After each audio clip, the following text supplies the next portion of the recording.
Hypnosis works, transforming the mind.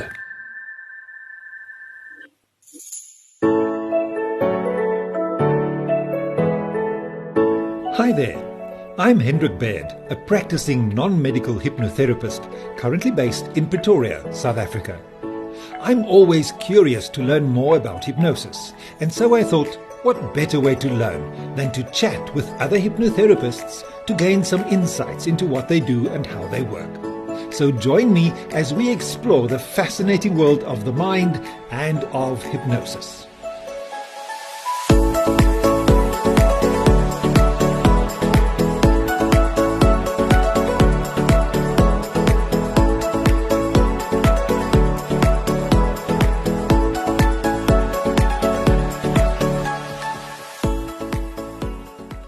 Joining me today all the way from the UK is Stuart Heal. So yeah, my name's Stuart Heal. I'm from the UK, and kind of the first question I suppose most people want to know is how I got into hypnosis. It starts really when I was a child growing up. I was always fascinated by kind of magic shows on TV. When I was growing up in the UK, you used to have time Saturday shows, and a lot of them were actually magic related. And I remember having that sense of wonder as a kid growing up that magic was real. We're brought up by our parents to believe in magic as well. You know, Santa Claus and the tooth fairy being something that is supposed to be real for a child. And I remember growing up and learning the disappointment I felt. These things weren't actually real, and magic didn't really exist. It was all tricks. It was all kind of smoke and mirrors. And I remember the disappointment learning that. And it's something that I've been trying to recapture throughout my life. And I started kind of learning how to do magic tricks to see if that would help, and doing tricks on my friends and family and things like that. And I remember going into a magic shop as a teenager and seeing this book on the shelf about hypnosis, and the book was something called like How to Hypnotize Your Friends. And I had visions of making my friends run around like chickens and making them give me all their pocket money and stuff like that. As a kid, you have those kind of fantasies, and it just didn't work on my friends. None of it worked. And I believe that that's because they just didn't believe that I could do these things as a teenager. The only person that ever worked on was my mum. And I was able to stick her hands together, and she wasn't able to pull them apart. And even then, I wasn't 100% sure whether she was just doing that to pretend, just to please me, or whether it was actually working on her. I since realized it was actually working on her, but I kind of just got bored at that stage as a teenager. I had other interests at the time, and I kind of put that to the back of my mind. And it wasn't until maybe a few years later, when I got a bit older, I learned that this hypnosis thing could actually be used to help people. I didn't even realize that was a thing. And so I started looking into it, and I realized that, yes, there were a lot of people that could help others using hypnosis, but mainly I saw it was kind of stop smoking or lose weight. But I had an interest to help people with other things, and so I kind of looked into it. I did a year course on it, which was kind of classroom based, and my main goal was to figure out if it was real or not. And it became pretty clear that it actually was a real thing. It wasn't fake. And once I started using it to help people, I managed to get that sense of wonder back. I realized that this was a real thing. There was no smoke or mirrors. It wasn't a trick. In fact, it's actually the closest thing that I can think of that to real magic that exists on this planet. The change you can get in people just by using hypnosis is incredible. So yeah, that's kind of in a nutshell my kind of journey to getting into hypnosis. It started from when I was pretty young about magic, but it kind of morphed into helping people and finding real magic in the world. Stuart, tell me, the training that you did you find that it changed you as a person, or was it just something you learned and implemented? So the training I did, like I said, it was a year course. It was a mixture of classroom-based training, lectures, practicals, essays, and coursework. The training itself relied heavily on scripts, which I learned after that really isn't the best way to go. It didn't really sit well with me at the time either, that you had to kind of rely on hypnosis scripts and things like that. At the time, I thought it was amazing, and it gave me that introduction into hypnosis. But I've since learned that the training I had wasn't particularly up to scratch.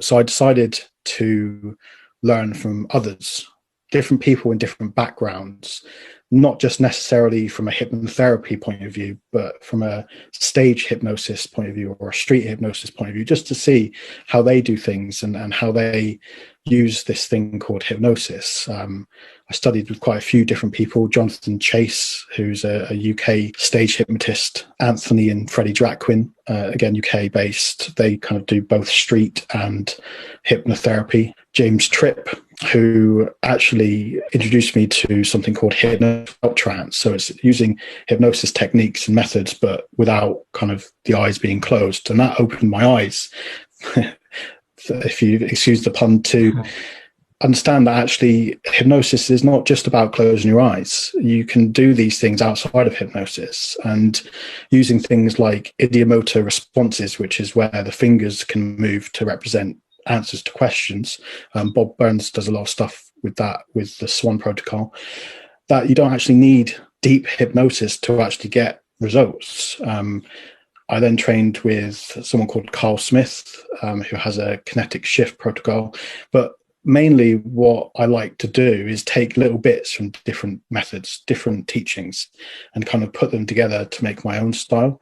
And by doing that, I've created my own way of doing things. And I feel that although my initial training wasn't the best, if you do your research and look into other types of trainers, other types of backgrounds for people, that will really suit you well if you do want to pursue a life in learning this stuff. So interesting that you also made a turn in stage hypnosis, because so many people are so scared of hypnosis because of what they see on stage.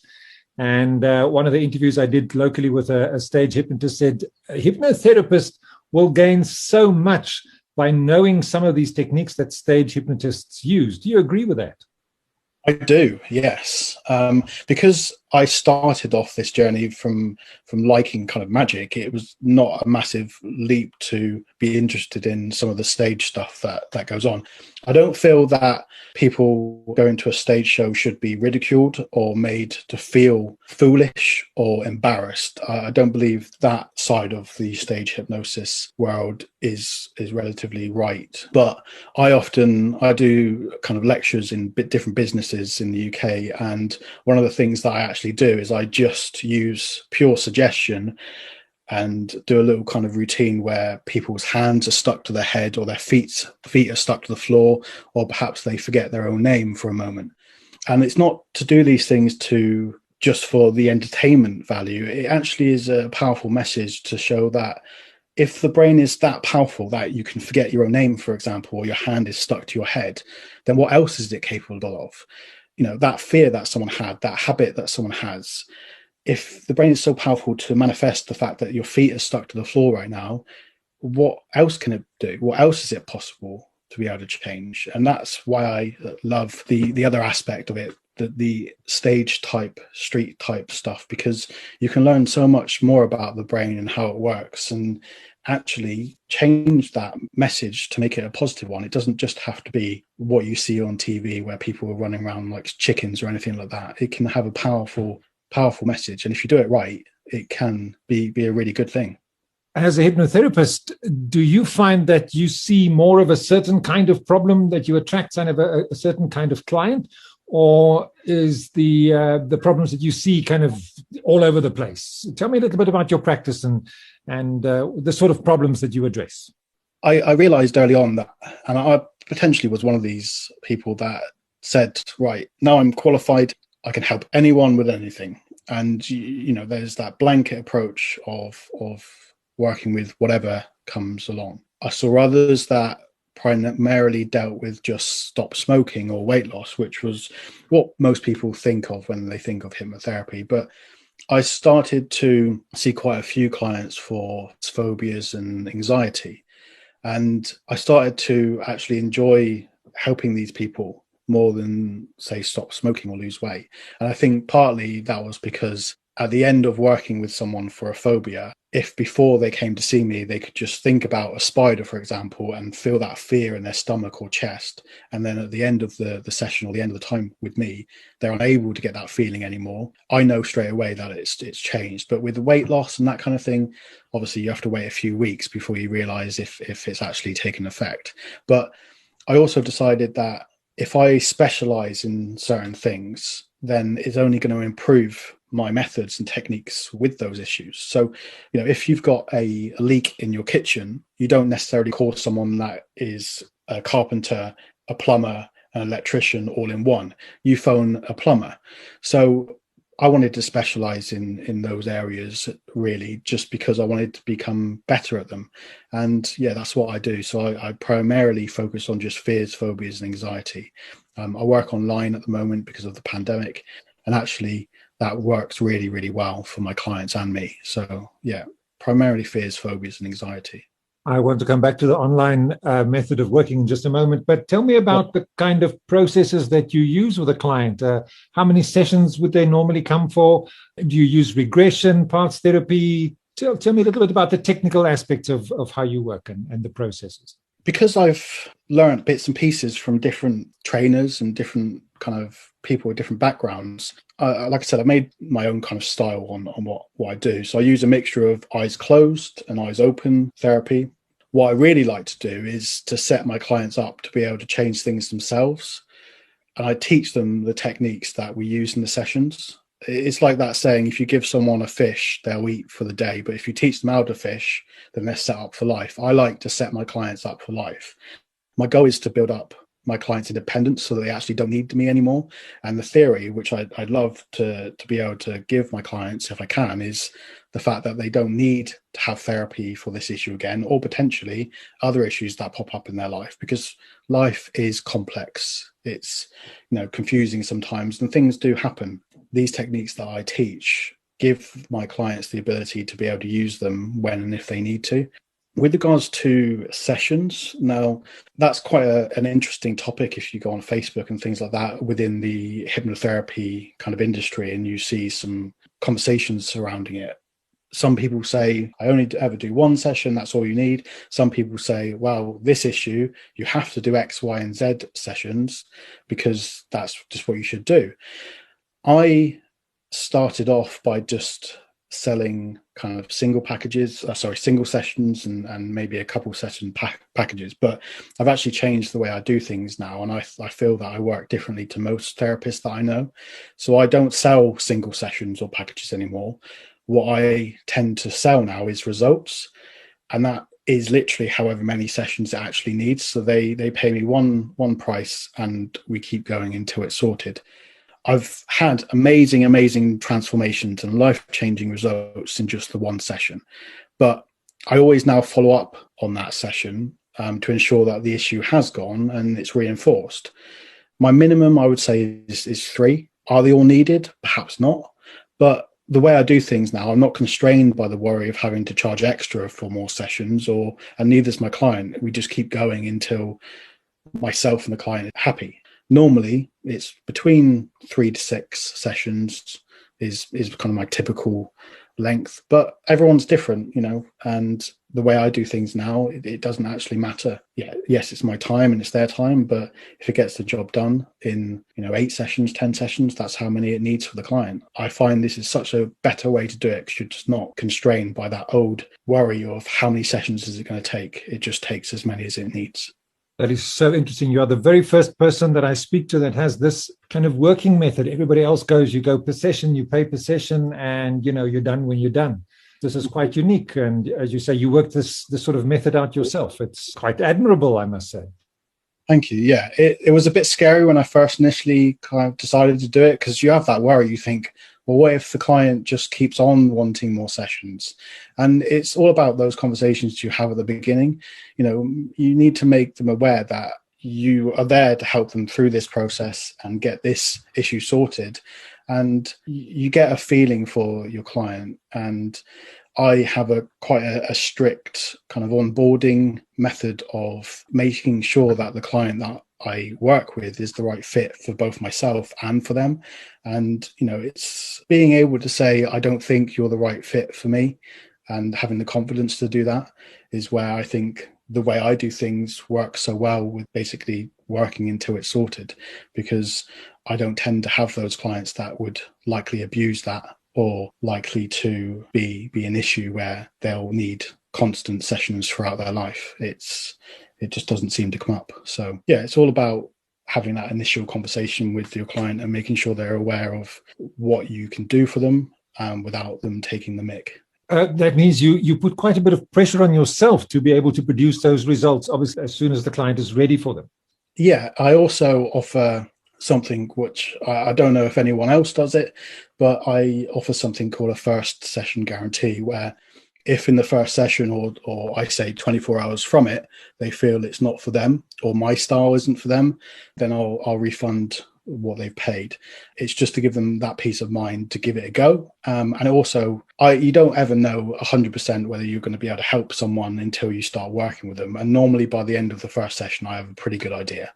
And if I feel that my style isn't for them, I will tell them. I'll say, look, I don't think the way we do things, the way I do things is right for you. Perhaps, you might be best suited for someone else. And I have had to do that, and that's okay. It's just having the confidence to be able to do it. Yeah, I'm pretty clear after the first session if the client is someone that is suitable for the way I do things.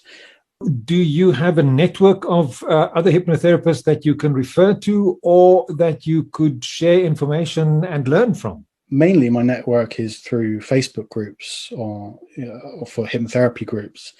I used to be quite heavily involved in them, asking different questions as I was starting my journey, but now it's mainly used when I'm really kind of stuck, or it's just good to keep reading about some of the issues that some other therapists have, and things like that.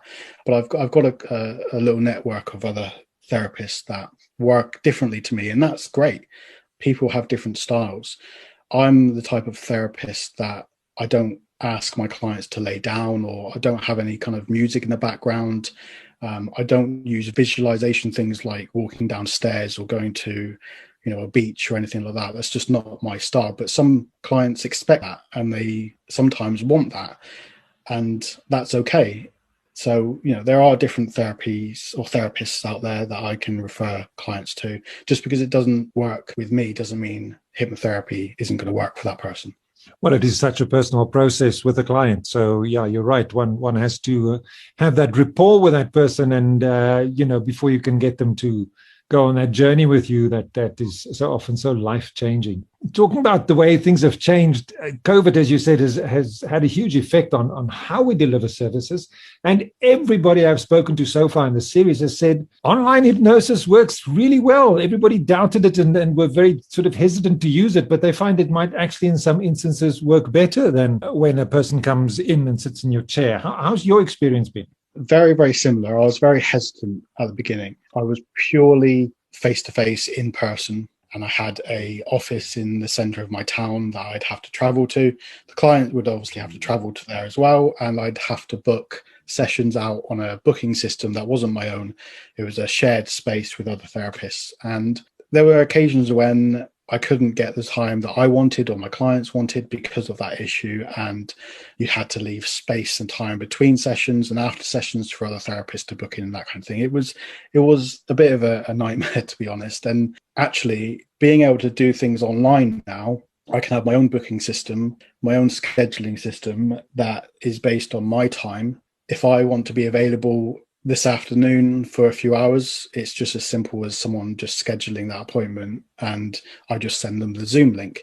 I was initially concerned whether it would work just as well, but really all we're using is our words, and all the person needs to be able to do is hear us, really. It's good to be able to see them, because some of the techniques that I use involve moving hands and things like that, and finger movements, but really you just need to be able to hear the person. The therapy actually doesn't happen in the room, it happens in the person's mind. So regardless of where they are in the world, it doesn't matter. I found that it works just as well.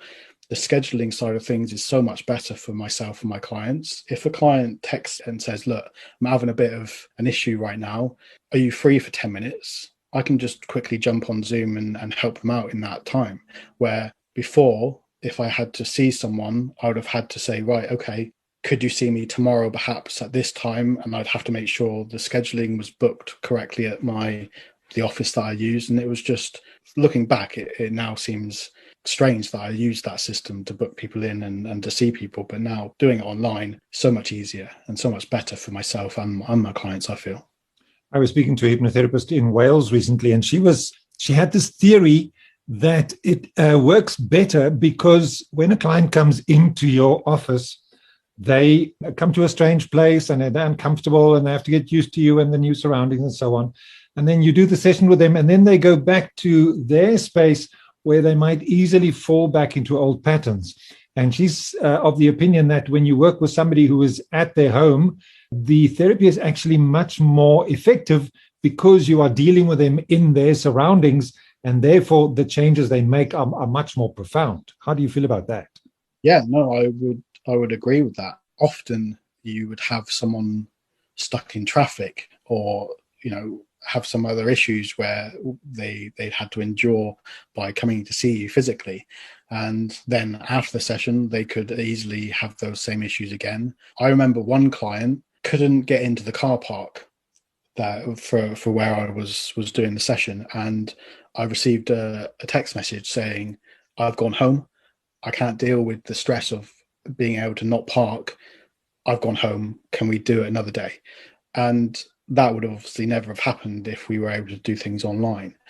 The only kind of things and barriers that I potentially come up with is internet issues can be an issue. If they or you have low internet connection, there was always a worry from my clients asking the question, well, what if I'm in hypnosis and the internet goes out? But you can easily combat that by just saying, well, if you don't hear my voice for 2-3 minutes, you'll just easily and effortlessly come out of hypnosis and reconnect the call. So you can deal with those issues quite easily. The only other thing is distractions in the house, people that the clients live with, dogs, pets, that kind of thing.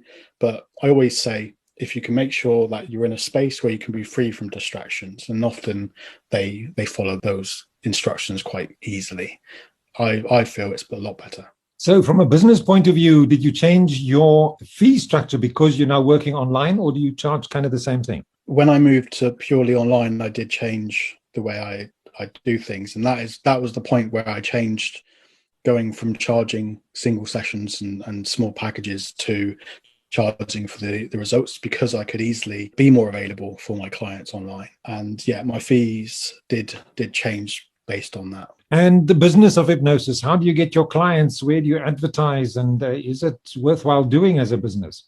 Having a business in today's world is a lot different to how it used to be back in kind of the day where you would just put an advert in the paper, or in the UK, we have something called the Yellow Pages. I don't know if you have something similar where you are, but it was a directory, phone number directory, where local businesses could put a little kind of advert in the book, and each person would have this book in their house. It was all automatically delivered to each person, and it was just easy to you wanted a decorator, you could just look to the page that had all the decorators on, and you could just phone the one that you wanted. A bit of a social move, but it seems you have to be good at Facebook, Twitter, Instagram, and all these types of things. It can be difficult because as hypnotherapists, we're good at helping people, and that's what we've learned how to do, and that's what we're best at. But we may not be great at social media advertising or marketing. Like other people, sometimes it can be a struggle. I've explored different aspects, different avenues, from paid advertisements to kind of organic social media advertisements. And the most thing that works the best really is word of mouth. You do well for a client, you give them a good experience and give them a good result, they're going to tell as many people as they can.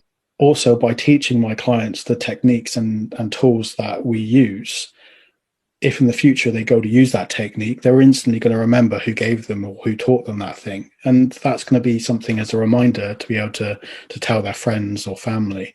Word of mouth, I believe, is one of the best ways of having clients. Other than that, Facebook is quite good, different groups and things like that. And Google I've recently started to become quite high in local Google searches, so that's good. You have to just keep learning, like with anything. Recently, I've been using TikTok, which is quite a new thing for me. I know quite a few people within the industry that are getting really good kind of results and clients booking in through that just on itself. So yeah, it's always about adapting and learning about new ways. You don't just have to learn and develop yourself on the therapy side of things. You have to develop in other methods and other learnings as well for actually building a business. Actually, you're the first person who's mentioning TikTok. How do you do that? That's little videos, isn't it? So do you make like promotional videos and put that on there, or what do you do there? Yeah, it's 1 minute, and it's based on different trends that are going on within the app. I used to think it was just for children, but actually recently I think they've banned anyone under the age of 16, I believe, to actually be able to do videos and things like that. TikTok itself are trying to move away, I believe, from this kind of children's view of the app. There are people on there just looking for advice and help, especially around mental health. They're just consuming all these videos and advice and things like that, and actually it's a really good way of getting your message out there. But it's also a good way to have a little bit of fun with different things. I recently put up a video on there just about the simple kind of mind trick, I suppose, about if you ask someone to pick a number between 1 and 10, most people pick 7, and it was a little kind of trick on that, and that actually got 50,000 views, which I was amazed at. So it's got the power to really make your videos, even if you haven't got a very big following, go viral in a way. And it's how you post on there and what you use is how I think that app is different to Facebook. So yeah, it doesn't matter how many followers you have. You can easily have a video that can be seen by a lot of people depending on how you present it. So yeah, I'm learning about that at the moment, and it's interesting. So something I'm definitely going to continue to look at and explore. It seems to me that the pandemic is forcing us online and forcing us to look at how we deliver our services in a different way, and also, like you say, to explore different mediums and find fresh ways of getting the attention of potential clients. Do you find that there are some limiting beliefs that clients have? Here in South Africa, some people are very conservative, especially the religious people, and they would say, we would never consider doing hypnosis because you're going to put us full of demons and all sorts of nonsense stories. Do you find that there, or is there a kind of a liberal attitude towards hypnosis and hypnotherapy? Yeah, I've not really had that experience from anyone that has contacted me. Normally, if they have that view, and I don't think it's a very big view in the UK, really, I would say if they had that view, they wouldn't contact me anyway. But, I do understand how some people can have those views, especially with the media, TV and things like that, which is a shame. But yeah, normally the people that contact me, they're looking for help, and they're pretty sold already on the idea of having hypnosis or hypnotherapy. So I don't really come across that. And then, of course, working with clients all day can be very exhausting. How do you take care of yourself and ensure that you don't burn out? I actually use the same techniques that I teach my clients. Every day, I check in with my subconscious, and I do that by using idiomotor movements with my fingers. So I have a different finger movement for yes and a different finger movement for no. And literally every day, either when I get up or in the evening, I just speak to my subconscious and say, look, is there anything that you feel, my subconscious, you feel that I need to work on today? And it will either say yes or no. Most often it says yes. And I just ask it to resolve any issues that it feels I have. And for me, that happens really quickly. I don't even have to be aware of what the issue is. It just sorts it out. So I do that every day, and it just keeps things clear. And I don't tend to pick up on things that cause me great anxiety or worry, because I'm clearing it out every day. And I teach my clients that exact method. And you don't have to have an issue to work on. You can just ask your subconscious if it feels there's anything it needs to work on today, and it will just do it. You teach your clients how to do these things, and you expect and want your clients to do these things. So why shouldn't you do them yourself? And they work. So I use them. Is there any interesting case, perhaps, that you could tell us about, something unusual or something that surprised you that you didn't expect from one of your clients? So one that does stick in my mind, and it's because I recently did an interview with her. It was a client that I saw about 4 years ago. She came to me with a triple phobia. So it was a fear of cats, dogs, and wasps. And it was affecting her so badly that she was unable to take her children to the park or, spend a lot of time outdoors. And it was not only affecting her, it was affecting her children growing up. She wasn't even able to walk along the street next to garden gates because she was fearful of dogs running out or cats running out of the garden gate and attacking her. And so it was really, really affecting her life to the point, it was affecting the children's life. So she came to see me. We did some work. It was a few days after we did the first session where she messaged me and said that she realized that she's not walking along the path the same way anymore. She's walking right next to the garden gates, which she didn't realize she had stopped doing. A few years later, I got a message from her and she sent me a picture, and it was of a dog. And she'd actually gone and bought herself a dog, a puppy. It just really, really resonates with me that the work that we did has such a profound effect on people. And that has changed her life, her children's life now. She can go anywhere she wants. Her children go anywhere they want without that fear. And their life has completely changed because she's now got this dog. And it's a beautiful thing.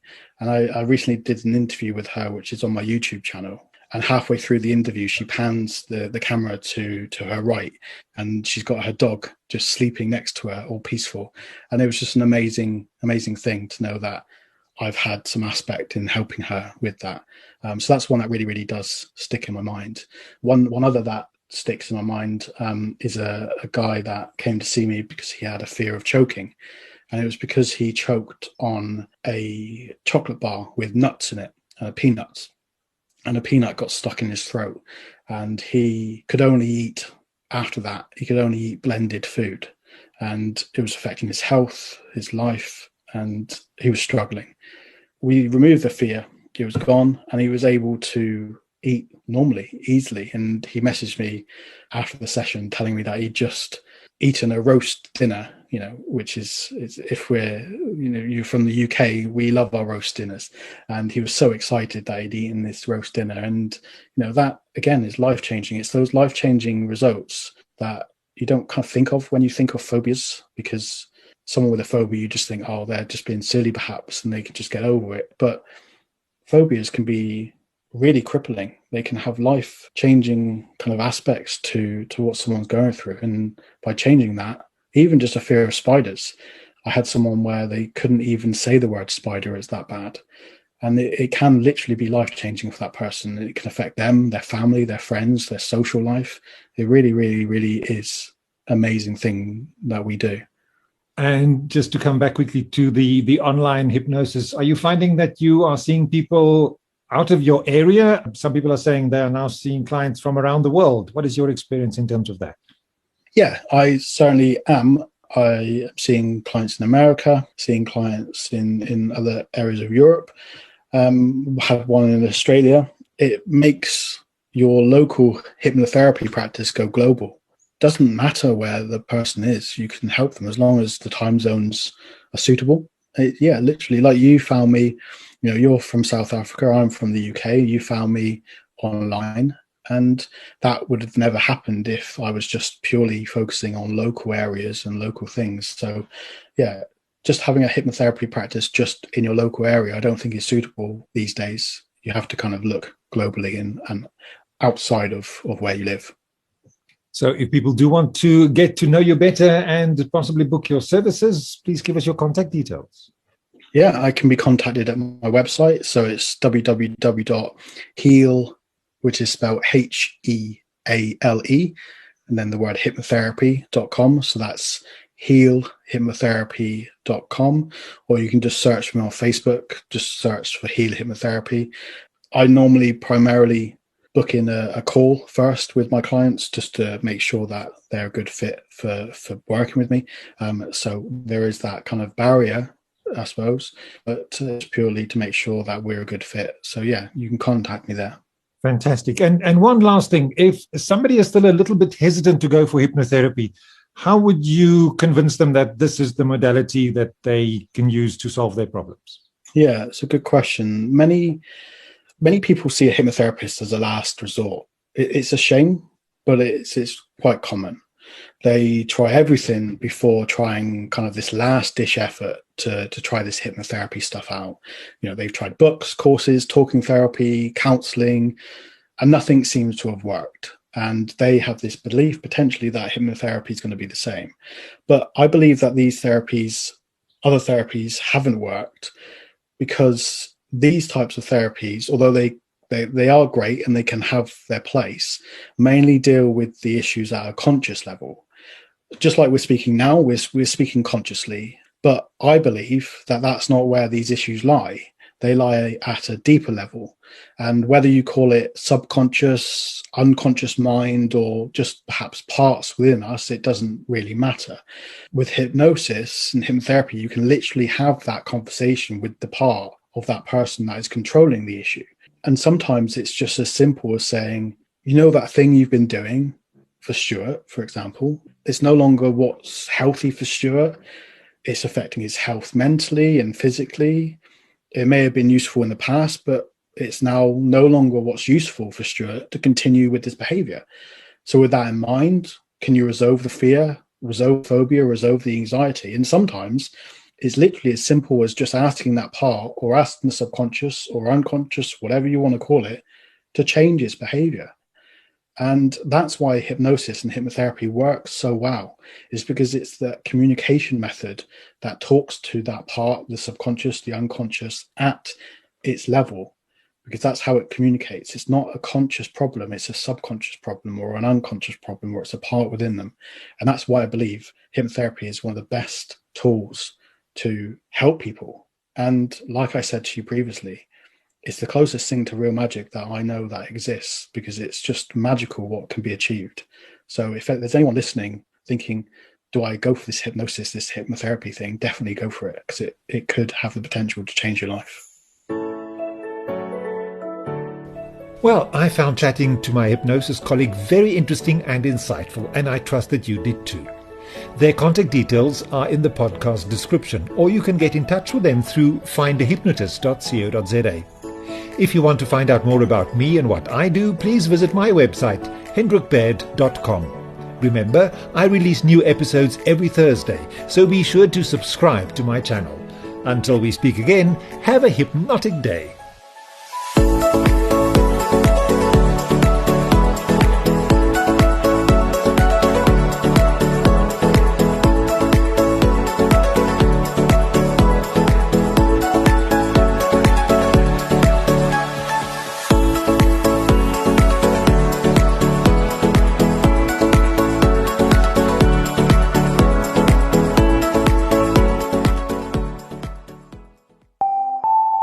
Hypnosis works, transforming the mind.